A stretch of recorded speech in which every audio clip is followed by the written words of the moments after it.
మాఘమాసంలో ఆ స్నానం చేసి వెంటనే అమరావతి దర్శనం చేయడం మహత్భాగ్యం. చాలా అందంగా చాలా జాగ్రత్తగా గణన చేసి ఉంచారు. అందుకే రెండు ఆయనములుగా విభాగం చేశారు. ఒకటి ఉత్తరాయణం, ఒకటి దక్షిణాయనం. అంటే మీరు చూడండి, ఈ లోకంలో అనేక జీవరాశులు ఉంటాయి. 84 లక్షల జీవరాశులు ఉంటాయి. కానీ ఈ 84 లక్షల జీవరాశులకు లేనిది మనకు మాత్రమే ఉన్నది. ఒక విలక్షణమైనటువంటి స్థితి ఉంటుంది. ఒక కుక్క ఎక్కడి నుంచో ఈ ఊరు వచ్చింది అనుకోండి, ఆ కుక్క ఈ ఊరంతా తిరిగేసి 4 వీధులు మళ్ళీ తను ఏ ఊరు వెళ్ళాలో ఆ ఊరికి వెళ్ళిపోవాలి అని గ్రహించగలిగి వెళ్ళిపోగలిగితే వెళ్ళిపోతుంది. ఈ ఊరేమిటి, ఊరు వైశిష్ట్యం ఏమిటి, ఇక్కడ ఏమైనా తీర్థం ఉందా, నది ఉందా, స్నానం చెయ్యాలా, ఈ ఊరి యొక్క వైభవం ఏమిటి, వాటితో ఆ కుక్కకి సంబంధం ఏమి ఉండదు. ఈ లోకంలోకి మిగిలిన ప్రాణులన్నీ వస్తాయి. కానీ వచ్చిన ప్రాణులన్నీ దేని కొరకు వస్తాయంటే కేవలము కర్మ ఫలితమును అనుభవించడానికి మాత్రమే వస్తాయి. ఆ కర్మ యొక్క ఫలితాన్ని అనుభవించేసి గతంలో చేసుకున్నటువంటి కర్మలలో కొంత భాగాన్ని జీవుడు ఇప్పుడున్న శరీరంతో అనుభవిస్తాడు. ప్రారబ్ధము అంటారు.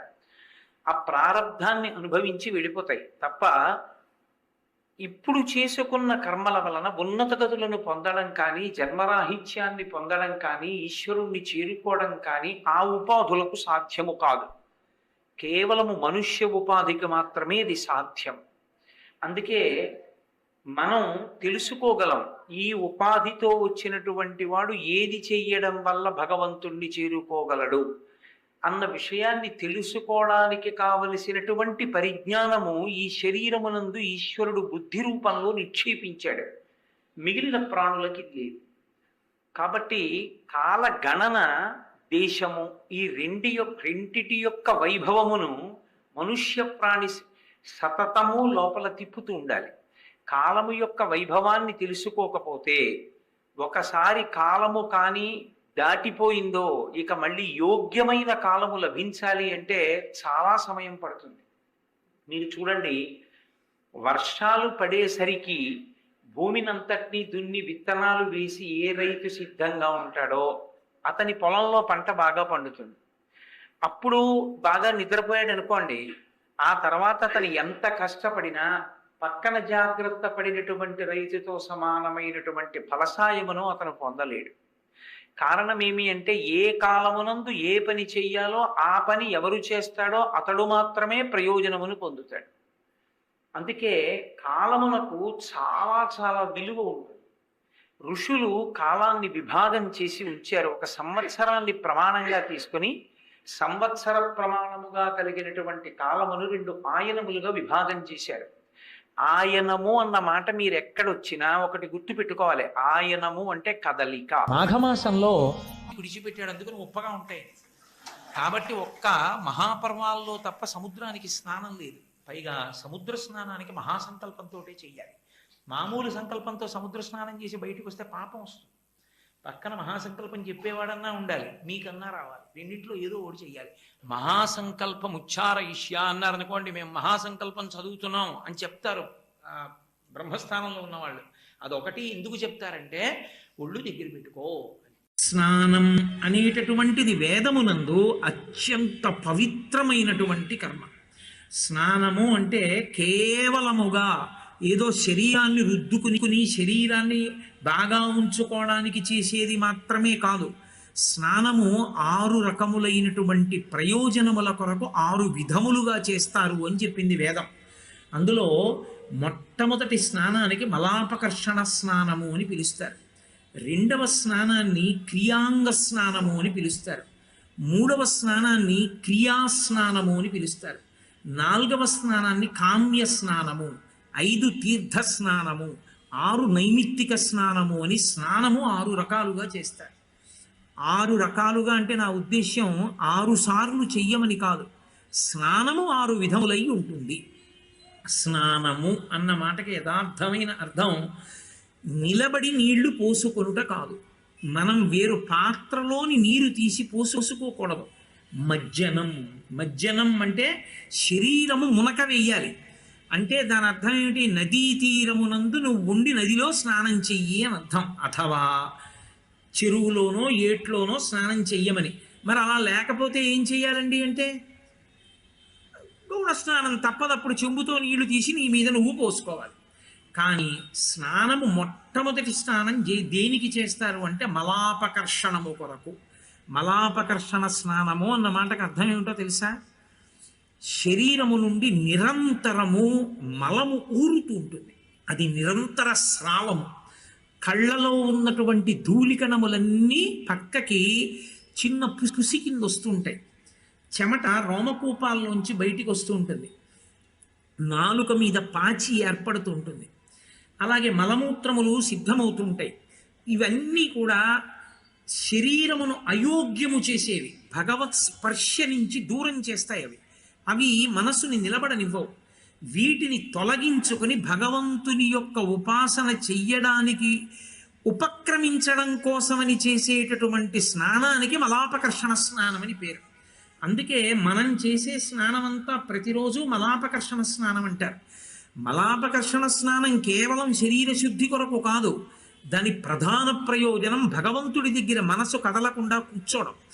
అలా కూర్చోడానికి వీలుగా దేశకాల సంకీర్తనం చెయ్యని స్నానం చెయ్యకూడదు.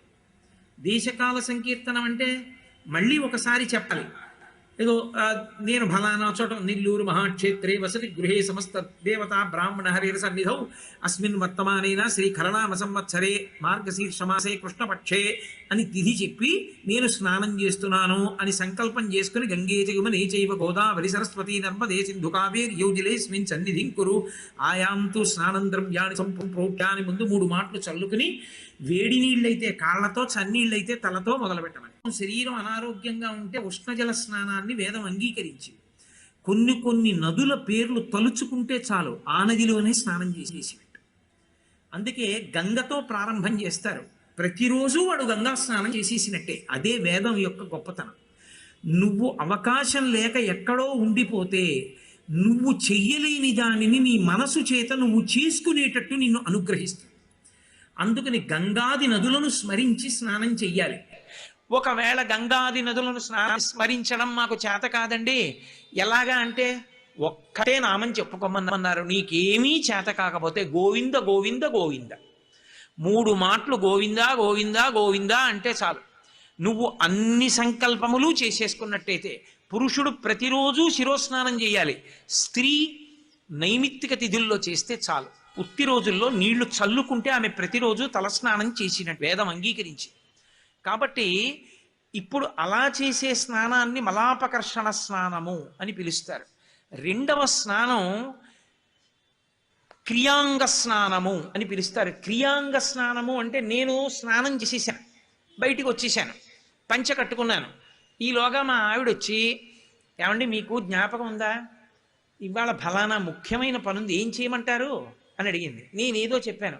అలా చేస్తే గతంలో ఇబ్బంది వచ్చింది కదా, ఇంకోలా చేస్తే ఎలా ఉంటుంది. దిక్కుమాల మనుష్యులు ఇంతే. మనం మంచిగా చెప్పిన వాళ్ళు వినరు. నాకు కొంచెం కోపం వచ్చింది. రజోగుణ సంపర్కంతో మాట్లాడాను. సరే, వాళ్ళ ప్రారంధం, మనం ఏం చేస్తాం, వాడికి మనం చెప్తే అక్కర్లేదు, వాడికి ఇష్టం వచ్చింది చెయ్యాలి, అలా కానీ అన్నాను. ఇప్పుడు నాకు చికాకుకి మనసు కదిలిపోయిందా మళ్ళీ. ఇప్పుడు నేను జపం చేద్దామని కూర్చున్నాను అనుకోండి, వాడి దగ్గరికే పెడుతుంది. వాడు చెప్పిన మాట వింటావు, వాడి గురించి ఆలోచిస్తూ ఉంటుంది, ఇక్కడ మాల తిరుగుతూ ఉంటుంది. అందుకుని క్రియాంగ స్నానం చేయమన్నారు. అందుకే జపం చేసేటప్పుడు, మీరు గాయత్రి జపం చేసేటప్పుడు చేస్తారు. ఆపోహిష్టామయో భవస్థానబుర్జే దదాతనామహేరణాయ చక్షసే యోవశివతమో రసస్తస్య భాదైతే హనః అంటూ నీళ్లు చల్లుకుంటారు.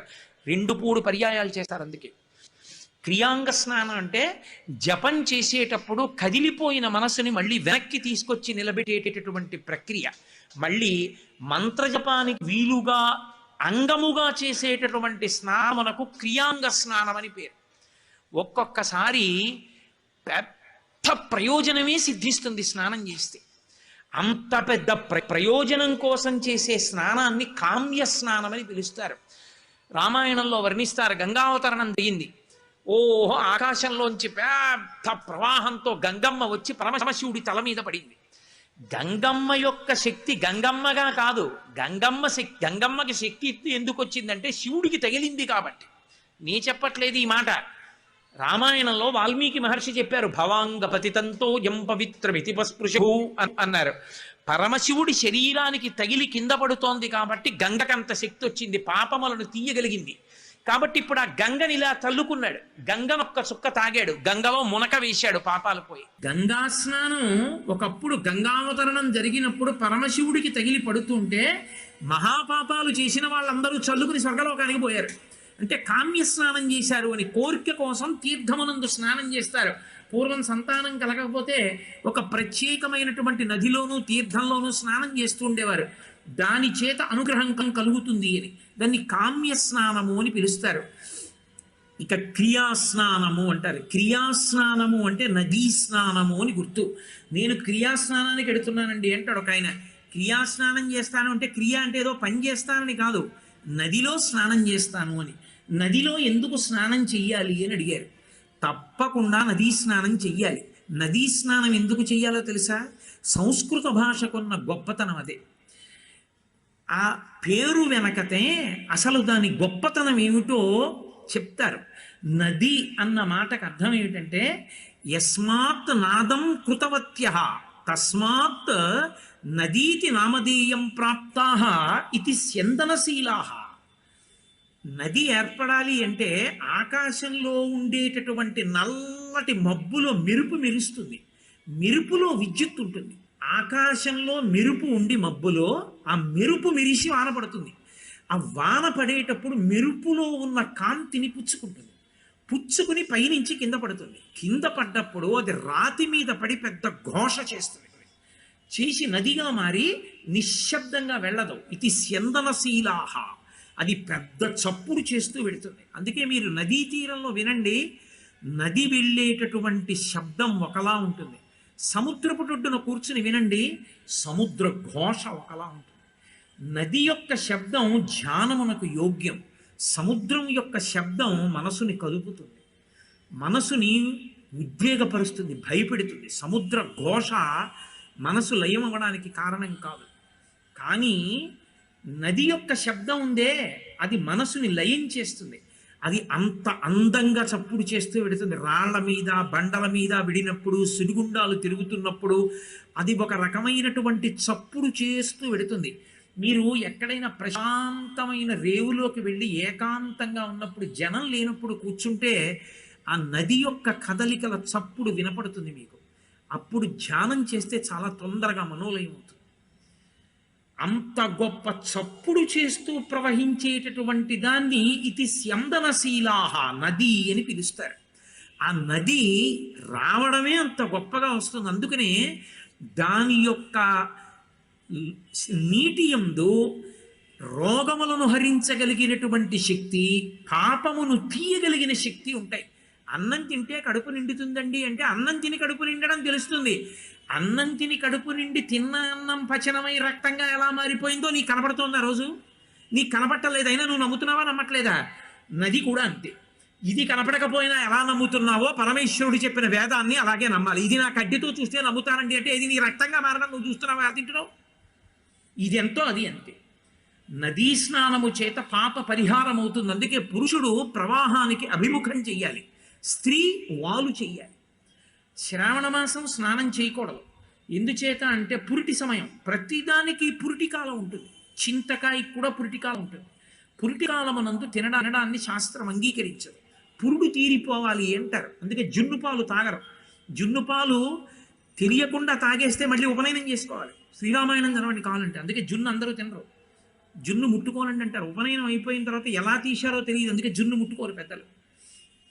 కాబట్టి ఆ నదీ స్నానం అంత గొప్పది. శ్రావణ మాసంలో అది పుట్టల మించి కూడా వచ్చేస్తుంది. నీకు ఇక్కడ వానలేదు, ఎక్కడ వానబడిందో శ్రావణ మాసం, అది పైన పుట్టల మించి ఎక్కువస్తుంది. పుట్టలో ఉన్న పావులు నీటిలో కొట్టుకొస్తూ ఉగ్రతతో ఉంటాయి. నువ్వు చీకట్లో తెల్లవారకట్ట స్నానం చేస్తే కాటేస్తుంది అది. అందుకని శ్రావణ మాసంలో నదీ స్నానం నిషేధింపబడింది, చెయ్యవద్దు అంది వేదం. మళ్ళీ భాద్రపద మాసంలో స్నానం చెయ్యొచ్చు. ఆ భాద్రపద మాసంలో మట్టి అవి కలిసిపోయి కొత్త వరదతో నీరు ఎర్రగా ఉండి తాగితే అతిసార వ్యాధులు వస్తాయని ఓషధీతత్వంతో నదిని శుభ్రం చెయ్యడానికి కేవలం ఆకులు అలమడం వేయడం కాదు, ఏ ఏ ఆకులను పట్టుకెళ్ళి నీటిలో కలపడం వల్ల నీరంతా పరిశుభ్రమై ఓషధీ తత్వాన్ని పొందుతుందో అటువంటి 21 పత్రులను నిర్ణయించి విఘ్నేశ్వరుడికి పూజ చేసి తీసుకెళ్లి నిమజ్జనం చేస్తారు నదిలో. ఈ ఆకులన్నీ కలిసి కొత్త నీటిలో ఉండేటటువంటి సూక్ష్మ క్రిములు మరణిస్తాయి. మారేడు, నేరేడు, మారేడు, నెలవంక, మామిడి, దుర్వార, చెంగల్వ, ఉత్తరేణు వేరు వేరుగా తెచ్చి వేట్కతో పూజింత్రు పర్వమున దేవగణపతికి నిపుడు అని మనం చదువుతాం కదా. ఆ పత్రులన్నీ ఓషధీతత్వం ఉన్న పత్రులు. ఓషధీతత్వం ఉన్న పత్రులు కొత్త నీటిలో ఉండేటటువంటి సూక్ష్మక్రిములను చంపగలిగిన వాటిని ఋషి నిర్ణయం చేశాడు. వాటిని ఈశ్వరుడికి ఆరాధనం చేస్తే అర్ఘ్యం సమర్పయామి, పాద్యం సమర్పయామి అన్నప్పుడు నీళ్లు పోసినటువంటి మట్టి మూర్తిలో నుండి ఈ ఆకులు కలిసి ఒకదాని మీద ఒకటి ఒత్తుకుంటే తడిలో అందులోంచి వేడి పుట్టి ఈ పత్రి పట్టుకెళ్ళి నదిలో కలిపేస్తే ఆ నదిలో ఉన్న సూక్ష్మాంగ జీవులన్నీ మరణించి ఆ నీరు పశువులు, పక్షులు, మనము తాగడానికి యోగ్యమవుతుంది. పూర్వం ఈశ్వరారాధనగానే నీటిని శుభ్రం చేసుకున్నాడు తప్ప లౌకిక ప్రయత్నాలు, రసాయనాలు వాడ్డాలు ఈ జాతికి తెలియదు. ఏది చేసినా ఈశ్వర కృపగానే. భాద్రపద మాసంలో స్నానం విఘ్నేశ్వరుడి యొక్క నిమజ్జనం. కాబట్టి నదీ స్నానము దేని కొరకు చేస్తాడు అంటే నదీ స్నానము వలన విశేషమైనటువంటి భగవద్ అనుగ్రహాన్ని సంతరించుకుంటాడు. అందుకని నదీ స్నానం చెయ్యాలి. తేజస్సు పొందుతాడు. అది ఓషధుల నుంచి ప్రవహిస్తుంది. ఓషధులు రాత్రి వేళ చంద్రకిరణముల చేత ప్రకాశిస్తాయి. చంద్రకిరణముల యందు అమృతత్వం ఉంటుంది. అందుకే సుధాకిరణుడు అని పేరు. ఆ అమృత కిరణములన్నీ కూడా నీటిలో పడతాయి. నీటిలో పడితే రాత్రంతా నది అమృత కిరణముల యొక్క శక్తిని పొందుతుంది. పొందిన తరువాత అప్పుడు ఆ శక్తితో కూడుకున్నటువంటి నీటి యందు శరీరాన్ని మజ్జనం చేశాడనుకోండి, ఆ అమృతతత్వం శరీరంలోకి ప్రవహిస్తుంది. ప్రవహించి మనసు భగవదాభిముఖ్యం అవుతుంది. శరీరము రోగగ్రస్తము కాకుండా ఆరోగ్యంతో నిలబడుతుంది. అందుకని 6 రకముల స్నానములలో క్రియాస్నానాన్ని శాస్త్రం విధించింది. నదీ స్నానం చెయ్యవలసిందే. ప్రవహిస్తున్నటువంటి నది యందు స్నానము అంత ఉత్తమోత్తమము. కాబట్టి 6 స్నానములలో మలాపకర్షణ స్నానము, క్రియాంగ స్నానము, కామ్య స్నానము, క్రియాస్నానము, తీర్థస్నానము. తీర్థస్నానము అంటే తీర్థములు అని ఉంటాయి. దాంట్లో స్నానం కోసమే వెడతాం మనం. అందుకే ఈశ్వర దర్శన యాత్ర, క్షేత్రయాత్ర అనరు, తీర్థయాత్ర అంటారు. తీర్థయాత్ర అన్న మాటకు అర్థం ఏంటంటే పూర్వం తీర్థయాత్రకు వెడుతున్నాడు అంటే 2 గామంచాలు 2 తువ్వాళ్ళు అంతే. ఎందుకని వాడు వెళ్ళేది తీర్థాల్లో స్నానం చేయడానికి. అక్కడ ఏ తీర్థం ఉన్నదో దాని ఎందు గ్రుక్కులిడతాడు. తీర్థమునందు అంగిరసాది మహర్షులు ఒకానొకప్పుడు గొప్ప యజ్ఞయాగాది క్రతువులు చేసి వాళ్ళు ఈ లోకాన్ని విడిచిపెట్టి వెళ్ళిపోయే ముందు గొప్ప తేజస్సుని తీర్థముల యందు నిక్షేపించి వెళ్ళిపోయారు. ఎవరు అక్కడికి వెళ్ళి స్నానం చేస్తారో వాళ్ళకి విశేషమైనటువంటి తేజస్సు కలుగుతుంది, పాపరిహారం అవుతుంది, యజ్ఞయాగాది క్రతువుల శక్తి కలుగుతుంది. అందుకని తీర్థ స్నానం. గంగానదికి వెళ్ళాడు అనుకోండి, గంగా స్నానం చేస్తారు కాశీలో, కానీ ప్రధానం మణికర్ణికా తీర్థ స్నానం. ఒక్కొక్క చోటికి వెళ్ళినప్పుడు ఒక్కొక్కటి తీర్థం ఉంటుంది.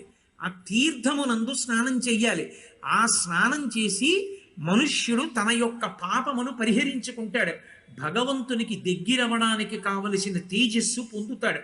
కాబట్టి దానిని తీర్థ స్నానము. 6వ స్నానం ఉంటుంది, దానిని నైమిత్తిక స్నానం అంటారు. స్నానం ఎప్పుడు పడితే అప్పుడు చెయ్యకూడదు. అర్ధరాత్రి విడిచి నేను స్నానం చేస్తానండి అని చేయకూడదు. స్నానం చేయడానికి వేళాపాళా ఉంటాయి. ఇష్టం వచ్చినట్టు స్నానం చేయకూడదు. కానీ కాలంతో నిమిత్తం లేకుండా ఎప్పుడైనా చేసే స్నానం ఒక్కటే నైమిత్తిక స్నానం అంటారంటే శివస్పర్శ కలిగిందనుకోండి, ఏ కారణం చేతనో శవాన్ని ముట్టుకున్నాడు, వెంటనే తేజస్సు క్షయమైపోతుంది. దాన్ని నిలబెట్టుకోవడానికి ఏం చేస్తారంటే ఉత్తర క్షణంలో శిరస్నానం చేసేస్తారు. ఎక్కడికో అక్కడికి వెళ్ళి శిరసాదిగా స్నానం చేసేసి ఆ బట్టలు విడిచిపెట్టి యజ్ఞోపవీతాన్ని తీసేసి కొత్త యజ్ఞోపవీతం వేసేసుకుంటారు. 4 విషయాలు మీకు మనవి చేస్తాను, వాటిని శ్రద్ధాళువులై గమనించెదరుగాక. ఇక్కడ నుంచి బయలుదేరిన తరువాత మరునాడు తెల్లవారుజామున కృష్ణానది స్నానానికి తీసుకెడతారు అమరావతి దగ్గర. అమరావతి దేవాలయం పక్కన కృష్ణానది ప్రవహించడం వెనక ఒక పెద్ద రహస్యం. మిగిలిన క్షేత్రాల్లా కాదు. ఎందుచేతనంటే పూర్వం తారకాసురుడనేటటువంటి రాక్షసుడు మెడలో శివలింగాన్ని ధరించి తిరుగుతూ సమస్త లోకాలు భీతిల్లేటట్టుగా చేస్తే ఆయన్ని చంపడం కోసం పరమశివుని యొక్క కుమారుడైనటువంటి సుబ్రహ్మణ్యుడు సర్వసైన్యాధిపత్యం వహించి తన యొక్క ఆయుధంతో మొట్టమొదట తారకాసురుని మెడలో ఉండేటటువంటి శివలింగాన్ని భేదించాడు. శివలింగం విషయంలో పెద్దలు ఒక మాట చెప్తారు, లింగం అరిగిపోయి ఇంత ముక్కున్నా అదే లింగం.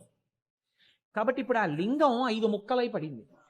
5 ముక్కలు ఎక్కడ పడ్డాయో అక్కడ 5 ఆరామములు వచ్చాయి. అవే సామర్లకోటలో భీమారామము, ఆ తర్వాత తూర్పుగోదావరి జిల్లాలోదే దక్షారామము, పశ్చిమ గోదావరి జిల్లాలో క్షీరారామము, ఆ తర్వాత అక్కడే ఉన్నటువంటిది ఆ గునుపూడి భీమవరంలో ఉన్నటువంటి ఒక ఆరామము, ఆ తర్వాత పాలకొల్లులో ఉన్నటువంటిది, గునుపూడి భీమవరంలో ఉన్నటువంటిది, అమరావతిలో ఉన్నటువంటి అమరారామము గుంటూరు జిల్లా. ఈ 5 లింగముల యొక్క ముక్కలు పడిన చోట 5 ఆరామములు వెలిశాయి. ఇంద్రుడు స్వయంగా దేవతల బాధలు చూడలేక ప్రార్థన చేస్తే సుబ్రహ్మణ్యుడు సర్వసైన్యాధిపత్యం వహించి తారకాసుర సంహారం చేశాడు. ఇంద్రుడే ప్రతిష్ఠ చేయడానికి వెళ్ళినటువంటి లింగం ఆ కృష్ణానది ఒడ్డున ఉన్నటువంటి అమరావతి క్షేత్రం. కానీ ఇంద్రుడు ఒక మాట అడిగాడు. అక్కడ శివలింగం పడగానే తెల్లటి స్వరూపంతో పైకి పెరిగిపోయింది. పైకి పెరిగిపోతుంటే బృహస్పతిని అడిగాడు, ఈ శివలింగం ఇలా పెరిగిపోతోంది కదా, ఎలా దీన్ని ఆరాధన చేయడం? భక్తితో నమస్కారం చెయ్యి, అలా నిలబడుతుంది అన్నాడు. నమస్కారం చేస్తే పెరుగుతున్న శివలింగం అలా ఆగిపోయింది. అందుకే మీరు అమరావతి వెళ్ళినప్పుడు చూడండి, అమరావతి శివలింగాన్ని కింద నుంచి అభిషేకం చేయడం కుదరదు. అభిషేకం కోసం వేరే అంతస్తు ఉంది. అంతస్తు మీద నిలబడి పైనుంచి అభిషేకం చేస్తారు. కృష్ణానది అక్కడ ఉండడానికి ఒక రహస్యం ఉంది. కారణం ఏంటంటే అక్కడ దేవేంద్రుడు ప్రతిష్ఠ చేసే ముందు ఒక మాట అడిగాడు. ఇక్కడికి అక్కడ కృష్ణానది లేదు, ఆ శివలింగ ప్రతిష్ఠ జరిగేటప్పటికి. కానీ కలియుగంలో బ్రహ్మగారు మళ్ళీ నది ఎలా ప్రవహించాలో నిర్ణయం చేసినప్పుడు ఇట్నుంచి కృష్ణానది వెడుతుంది. వెళ్ళినప్పుడు ఈ దేవాలయాన్ని కొట్టుకుపోయేటట్టుగా ముంచెత్తదా అని అడిగాడు. అడిగితే దేవతలు ఆ రోజున ఒక మాట చెప్పారు, దీన్ని క్రౌంచము అని పిలుస్తారు ఈ కొండని. దీన్ని చుట్టూ తిరుగుతుంది తప్ప ఇక్కడకొచ్చేటప్పటికి మాత్రం కృష్ణ ఎన్నడూ ఈ కొండని ముంచెత్తదు, దీని మీద శివలింగం అలాగే ఉంటుంది అని చెప్పారు.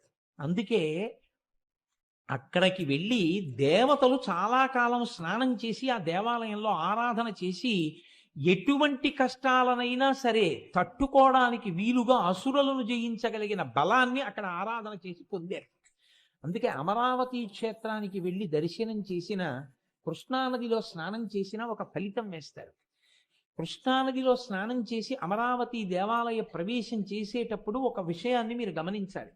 కృష్ణానదిలో స్నానం చేస్తే ఏ ఫలితం వేస్తారంటే గంగాముఖమునందు స్నానం, అంటే హరిద్వార్ గంగా స్నానంతో సమానం. అక్కడ నుంచి మీరు స్నానం చేసి ఒడ్డుకొచ్చి తల ఎత్తి చూస్తే 3 ప్రాకారములు కనపడతాయి అమరావతి. ఆ 3 ప్రాకారములే త్రిగుణాతీతుడైనటువంటి పరమేశ్వరుడు లోపలున్నాడు, అక్కడ నిలిచాడని గుర్తు. మీరు ఆ దేవాలయంలోకి వెళ్ళినప్పుడు అక్కడ ఉండేటటువంటి అమ్మవారి పేరు చాలా చమత్కారమైనటువంటి పేరు, బాలచాముండా అని పేరు. ఆవిడకి బాలచాముండేశ్వరి అని పేరు. అది పంచాయతన దేవాలయం. అక్కడ శివుడు, పార్వతి అంటే అంబిక, విష్ణువు, అక్కడ శ్రీ మహావిష్ణువుకి వేణుగోపాలస్వామి రూపంలో ఆరాధన జరుగుతుంటుంది, శివకేశవ అభేదంగా. అక్కడ వేణుగోపాలస్వామి, వినాయకుడు, సూర్యనారాయణమూర్తి, సూర్యనారాయణ ప్రతిష్ఠ జరిగింది ఆ దేవాలయంలో. కాబట్టి శివ పంచాయతనంతో కూడినటువంటి దేవాలయం అమరావతి. మాఘమాసంలో ఆ స్నానం చేసి వెంటనే అమరావతి దర్శనం చేయడం మహత్భాగ్యం. దాని గురించి స్కాంద పురాణంలో ఒక మాట చెప్తారు. ప్రయత్నపూర్వకంగా మాఘమాసం లాంటి మాసంలో కృష్ణానది స్నానం చేసి అమరావతి క్షేత్ర దర్శనం చేద్దామని ప్రయత్నం చేసిన పరమేశ్వరుడి అనుగ్రహం ఉన్నవాళ్ళని తప్ప ఇతరులను రానివ్వడు అని చెప్తారు. ఎందుకంటే అంత పెద్ద ఫలితం వేయాలి. అందులో మాఘమాసంలో స్నానం ఉత్తరాయణ పుణ్యకాలం రాగానే చేస్తున్నటువంటి స్నానం. కాబట్టి కృష్ణానది స్నానం, అమరావతి దర్శనం అంత గొప్పవి. అది పంచారామ క్షేత్రం. అది ఆ దేవాలయం శిథిలమైతే వాసిరెడ్డి వెంకటాద్రి నాయుడు గారని చెప్పి ఆయన మహానుభావుడు ఆ దేవాలయాన్ని అంతటినీ పునర్నిర్మాణం చేశారు. కృష్ణదేవరాయల వారు తులాభారం తూగినటువంటి మంటపం, వెంకటాద్రి నాయుడు గారి తులాభారం తూగినటువంటి మంటపం ఆ దేవాలయంలోనే ఉంది. మీకు ఆశ్చర్యం ఏమిటో తెలుసా? వెంకటాద్రి నాయుడు గారు మరణించిన తర్వాత అమరావతి దేవాలయంలో నైవేద్యం పెట్టడానికి కావలసినటువంటి సంభారములు కూడా లేకుండా పోయాయి. దీపం పెట్టడానికి కూడా అవకాశం లేకుండా అయిపోయింది. ఆ స్థితిలో ఉంటే ఒక ఆయన వెళ్ళి, హైదరాబాద్ నవాబుగా ఉన్నటువంటి వ్యక్తి ఆ రోజుల్లో ఆయన దగ్గరికి వెళ్ళి అడిగారు. నాజర్ దౌలత్ అని ఆయన్ని వెళ్ళి, మీరు ఈ దేవాలయ పోషణకి కావలసినటువంటి సదుపాయం చేయండి అని. ఆయన అన్నాడు, ఆ దేవాలయం నేను పోషించడానికి అందులో ఎవరున్నారని అడిగాడు. శివుడు ఉన్నాడన్నాడు. శివుడికి పోషణ నా వలన కావాలంటే ఆయన నన్ను అడుగుతాడులే, నువ్వు వెళ్ళన్నాడు. చిత్రం ఏంటంటే, ఈ వెళ్ళినటువంటి వ్యక్తి చందూలాల్ అంటారు. ఆ రాత్రి నవాబ్ పడుకున్నారు. పడుకుంటే నవాబు గారి కల్లోకి పరమశివుడు వచ్చి, నా పోషణ కొరకు కాదు, నేను లోకాల్ని పోషించేవాడిని, నాకు ధూపదీప నైవేద్యాలు జరగడం లోకానికంతటికీ శాంతికారకం, కాబట్టి నువ్వు ఏర్పాటు చేయి, భక్తుల కోరిక మన్నించని చెప్పాడు. ఆయన 450 ఎకరాల పొలం, సుక్షేత్రమైనటువంటి పొలాన్ని, ఈనాముల్ని, కానుకల్ని ఒక నవాబ్ అమరావతి దేవాలయానికి ఇచ్చాడు. ఆ తరువాతి కాలంలో ఎందరో మహానుభావులు కానుకలు ఇచ్చారు. అంత గొప్ప దేవాలయం, ఈశ్వరుడు ఉన్నాడు అని 1కి 10 మార్లు నిరూపించినటువంటి క్షేత్రం అమరావతి. అందుకే దాని పేరే అమరావతి. అమరావతి అన్న పేరు దేవతల రాజధాని. ఈ భూలోకంలో అమరావతి అన్న పేరుతో ఉన్న ఏకైక క్షేత్రం గుంటూరు జిల్లాలో ఉన్నటువంటి క్షేత్రం.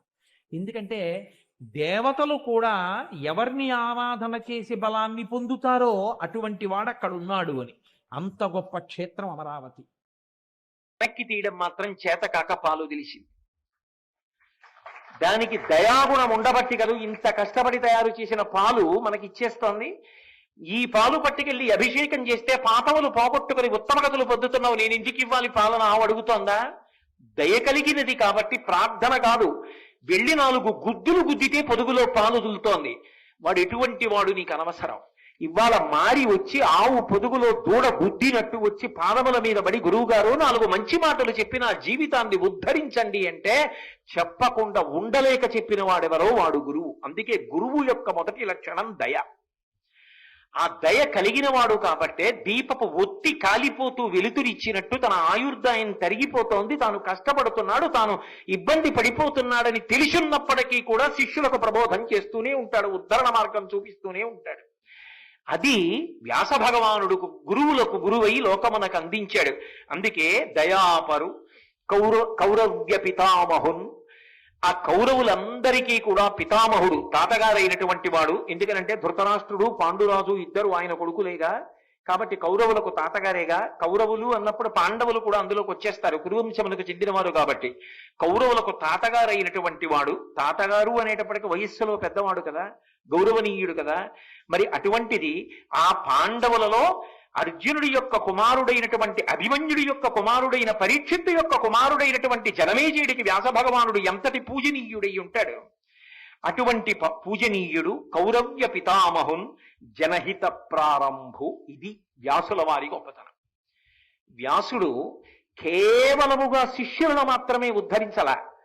నేను ఈ భారతాన్ని పంచమ వేదంగా ఇవ్వకపోతే, భాగవతాన్ని ఇవ్వకపోతే లోకమునకు ధర్మాన్ని చెప్పేవాడెవరుంటాడు? ఈ మనుష్య జాతి అంతా ఏమైపోతుంది అని మనుష్యులకందరికీ కూడా ధర్మాన్ని నేర్పినటువంటి మహానుభావుడు, జనుల యొక్క హితమును కాంక్షించినటువంటి వాడు. జనహిత ప్రారంభు కృష్ణాజినాంబరు. ఎప్పుడు జింక చర్మం కట్టుకుని ఉంటాడు. ఎందుకని అంటే అపారమైనటువంటి బ్రహ్మచర్యమునకు, గొప్ప తపస్సుకు ఆ కృష్ణాజినం గుర్తు. అంటే అంతటి తపోనిధి, ఎప్పుడూ తపస్సులో ఉంటాడు. నడిచి వెళ్ళిపోతున్నటువంటి రాశీభూతమైనటువంటి తపస్సే వ్యాస భగవానుడు. అందుకే కృష్ణాజినాంబరు నీలాంబుద వర్ణదేహు. మనకి భారతంలో ప్రధానమైనటువంటి వ్యక్తులు నల్లగా ఉన్న వాళ్ళు ఎక్కువ మంది కనబడుతూ ఉంటారు. కృష్ణుడు నలుపు, ద్రౌపది నలుపు, అందుకే ఆవిడికి కూడా కృష్ణ అని పేరు. వ్యాసుడు నలుపు. కాబట్టి ఆయన నీలాంబుదవర్ణదేహు, బాగా నీరు నిండినటువంటి నల్లటి మబ్బు ఎటువంటి కాంతితో, ఎటువంటి రంగుతో ఉంటుందో అటువంటి వాడు. ఎందుకు? ఏ నల్లగా ఉన్నాడు అన్నప్పుడు ఇంకొకటి వేయకూడదా ఉపమానం? మేఘంతో పోలుస్తుంటారు ఎందుకు? ఘనశ్యాం అంటూ ఉంటారు. ఘనశ్యాం అంటే నల్లని మబ్బు వంటి కాంతి కలిగినటువంటి వాడు అని. మబ్బు ఎక్కడో సముద్రంలో ఉన్నటువంటి ఉప్పు నీరు తాగి తీయటి నీటిగా మార్చి ఆధారం లేనటువంటి ఆకాశ మార్గంలో ప్రయాణం చేసి వచ్చి పగలు 45 డిగ్రీల ఎండకాసిందని శోషించిపోయి తప్పించిపోయి విసురుకొని తాళలేక ఇక నీరసపడిపోయి నిద్రపోతున్నటువంటి వాళ్ళందరికీ కూడా శాంతి కల్పించడానికి వీడొచ్చి నాకు స్వాగతం పలికాడా లేదా అని కూడా చూడకుండా అర్ధరాత్రి వేళ వచ్చి వర్షించేసి తన దగ్గర ఉన్నటువంటి నీళ్లన్నీ ఒలకబోసేసి తాను దూది పింజలా అయిపోయి వచ్చినప్పుడు నిండు గర్భిణిలా మెల్లగా వచ్చి అన్నీ ఇచ్చేసిన తర్వాత నాకెవడైనా లేచి కృతజ్ఞత చెప్తాడా అని చూడకుండా దూది పింజలా అయిపోయి వడివడిగా ఆకాశంలో వెళ్ళిపోతుంది. నాకు కృతజ్ఞత చెప్పమని కూడా అడగదు. మబ్బు లోపల నీరు ఉండి నీటి చల్లతనం మబ్బుకుండి ఆ నీటినిచ్చి ఒకరి కృతజ్ఞత ఆశించకుండా వెళ్ళిపోయే మబ్బు లోకమునకు ఎలా ఉపకారం చేస్తుందో అలా తాను వేదమయుడై జన్మించి లోకమునకంతటికీ కూడా ప్రమాణవాక్కులనిచ్చి భారతాన్నిచ్చి భాగవతాన్నిచ్చి అనుగ్రహించడానికి వచ్చినటువంటి వ్యాస భగవానుడు సాక్షాత్తు నీరు నిండిన నల్లమబ్బుతో పోల్చబడకపోతే దేనితో పోల్చబడతాడు? అందుకే నీలాంబుద వర్ణదేహు అనురూప ప్రాంశన్. ఆయన పొడుగు ఎంత ఉంటాడో దానికి తగినటువంటి లావుగా ఉంటాడు. ఏదో పొట్టిగా లావుగా ఉన్నాడండి అండం కుదరదు, పొడుగ్గా బక్కగా ఉన్నాడండి అండం కుదరదు. ఎలా ఉండాలో అలా ఉంటాడు. అది దేహమునకు ఉండవలసినటువంటి సౌష్ఠవం. కాబట్టి అనురూప ప్రాంశున్ ఉద్యత్ దివాకర రుక్పింగ జటాకలాపు.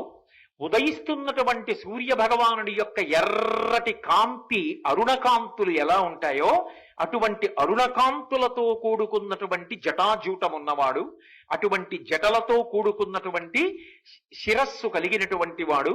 ఎందుచేత ఆ జుట్టుకి తైల సంస్కారం ఉండదు, ఎప్పుడు తపస్సులో ఉంటాడు. అలా తపస్సులో ఉన్న కారణం చేత ఆ జుత్తంతా కూడా ఉదయిస్తున్న సూర్యబింబము యొక్క ఎర్రటి కాంతులు ఎలా ఉంటాయో అటువంటి కాంతులతో కూడినటువంటి కేశపాశంగా మారిపోయింది. గత రాగద్వేషం, ఆయనకి రాగము లేదు ద్వేషము లేదు. ఇది చాలా చాలా గొప్ప మాట సుమండి. ఇది ఏదో పద్యంలో చదివేసి చెప్పేసినంత తేలిక విషయం కాదు. మనసు పట్టుకోవాలి అంటే రెండే కారణాలు ఉంటాయి దానికి. ఈ రెండు కారణాల చేతే పట్టుకుంటుంది. ఒకటి రాగము చేత పట్టుకుంటుంది. నాకు ఎవరి మీదైనా చాలా ప్రేమ ఉందనుకోండి అక్కడే తిరుగుతుంది. నాకు మా అబ్బాయి అంటే చాలా ప్రేమ అనుకోండి, ఏం చేస్తున్నా వాడి గుర్తొస్తాడు. పొద్దున నిద్ర లేవగానే వాడు గుర్తొస్తాడు. వాడు ఏం చేస్తున్నాడు? పలహారం చేస్తున్నాడు అనుకోండి, వాడికి పాపం ఇది ఇష్టం, తింటున్నాడో లేదో. భోజనం చేస్తున్నాడు అనుకోండి, అయ్యో కొత్త ఊరగాయ వేసిందే భార్య, వాడు తిన్నాడో లేదో, వాడికి ఇష్టం పాపం కొత్త ఊరగాయ. ఏది చేస్తున్నా వాడు జ్ఞాపకానికి వస్తాడు. ఎందుకని? రాగం ఉన్నది కనుక. అంటే నేను ఒక ఉదాహరణకి చెప్తున్నాను సుమండి. నాకు ప్రేమ ఉంది కాబట్టి పట్టుకుంటుంది మనసు. ద్వేషం ఉందనుకోండి అలాగే పట్టుకుంటుంది. నాకు ఎవరి మీదో విపరీతమైన కోపం ఉందనుకోండి, అప్పుడు ఏం చేస్తుందంటే దాన్ని మీరు ఎంత మళ్ళిద్దామని ప్రయత్నం చేయండి, మళ్ళీ వెళ్ళి ఆ దుర్మార్గుడు నాకు ఇంత అపకారం చేసేశాడు అని చెప్పి వాణ్ణే పట్టుకుని సతాయించేస్తుంటుంది. మీకు పరీక్ష ఏమిటో తెలుసా? మీరు రాగము ద్వేషము దాటి నిలబడగలుగుతున్నారా అని పరిశీలించుకోవాలంటే ఓ పుస్తకాన్ని చదివి కొంతసేపు పుస్తకాన్ని మూసి మీరు ఆ పుస్తకంలో ఎంత విషయాన్ని గమనించారు అని ఆలోచిస్తే, మీరు ద్వేషంతో కానీ రాగంతో కానీ ఉంటే కళ్ళు పుస్తకాన్ని చదువుతాయి తప్ప పుస్తకంలో ఉన్న విషయం మస్తిష్కంలోకి వెళ్ళదు. మీరు దాని గురించి ఆలోచిస్తూ ఉంటారు. నేను ఒక చోట చూశా, వెంకటేశ్వర స్వామి సహస్రదీపాలంకార సేవకొచ్చి కూడా ఎవరినో తలుచుకుని దెబ్బలాడుకుంటున్నారు అక్కడ. గతరాగద్వేషం, ఆయనకి రాగము లేదు ద్వేషము లేదు, మమకారము పెట్టుకోడు ద్వేషము పెట్టుకోడు. ఆయనకంటూ మమకారం ఉంటే శాస్త్రము వలన మమకారం అంతే. కాబట్టి ఇప్పుడు ఆయన మనసు పట్టుకోవడానికి కారణాలు ఏమున్నాయి? ఏ రాగము లేదు ద్వేషము లేదు. కాబట్టి ఇప్పుడు ఆయన చెప్పిన మాట అది వింటుంది అని గుర్తు. ఇది మీరు చాలా జాగ్రత్తగా గమనించాల్సిమండి. అసలు మన జీవితంలో మన మాట విననిది అన్నది ఎవరైనా ఉంటే మనసు ఒకటే. ఎందుకని అంటే నువ్వు ఇది చెయ్యి అనగానే అది చేసేసింది అనుకోండి, మనిషి తరించిపోలా. భారతాన్ని పట్టేసుకోడు, రామాయణాన్ని పట్టేసుకోడు, భగవంతుడిని పట్టేసుకోడు. అలా పట్టుకోకుండా పారిపోతూ ఉంటుంది కాబట్టి ఇంత అల్లరి వచ్చింది, ఇంత వాంగ్మయం వచ్చింది. లేకపోతే ఎంత తేలికండి, మనసు చెప్పిన మాట వింటే మనసుని సంస్కరించడానికి వాంగ్మయం అంతా వచ్చింది. వ్యాసుడికి ఈ ఇబ్బందులు లేవు, ఆయన మనసుని గెలిచాడు. గతరాగద్వేషం, ఆయనకి రాగము లేదు, ద్వేషము లేదు. అందుకే ఆయన మనసుని పిలిచి ఏది పట్టుకోమంటే అది పట్టుకుంటాడు. మీరు చూడండి, ఓ ఎద్దుని మొట్టమొదట్లో బండి ఎత్తి కాడి కింద తల పెట్టమంటే, మెడ పెట్టమంటే పెట్టదు. కానీ కొంతకాలం అలవాటు అయిపోయింది అనుకోండి, రెండెద్దులు పడుకునుండగా రైతు ఎద్దుల్ని ముందు లేపడం, తాను వచ్చేసి బండి ఎత్తి పట్టుకుని ఆ కాడి ఇలా పైకి ఎత్తి పట్టి రెండెద్దుల వంక చూసి అంటాడంతే. అనగానే రెండెద్దులు లేచి వచ్చి మెడ పెట్టేస్తాయి కాడి కింద. అంటే ఒక చిన్న సంజ్ఞ చేస్తే పట్టుకున్నాయి. అంటే తన మాట వినడం అలవాటు అయిపోయింది ఎద్దులకు. ఇంకా వాటిని లేపి తర్వాత బండెత్తాడు. బండెత్తి ఒకసారి ఏదో సంజ్ఞ చేశాడు, అంతే. ఎద్దులు వచ్చాయా లేదా? అంటే తన మాట ఎద్దులు వింటున్నాయి, ఎద్దుల దగ్గరికి వెళ్ళాడు. తన మాట మనసు వింటోంది, ఇంకా మనసుతో గొడవలేదు. వెళ్ళి పట్టుకో అంటే పట్టుకుంటుంది. ఓసారి ఆ విషయం కూడా ఆలోచించు, లేకపోతే లేనిపోని ఇబ్బంది కదా, ఒకసారి ఆలోచించు అంటే ఆలోచించు. ఇంకా దాని ఊసి వదిలిపెట్టు. 24 గంటలు అదే. జీవితం పాడైపోట్లా, కాలం పాడైపోట్లా, భారతం పట్టుకో అంటే పట్టుకుంటుంది. అది మాటలండి, అదంత తేలిక.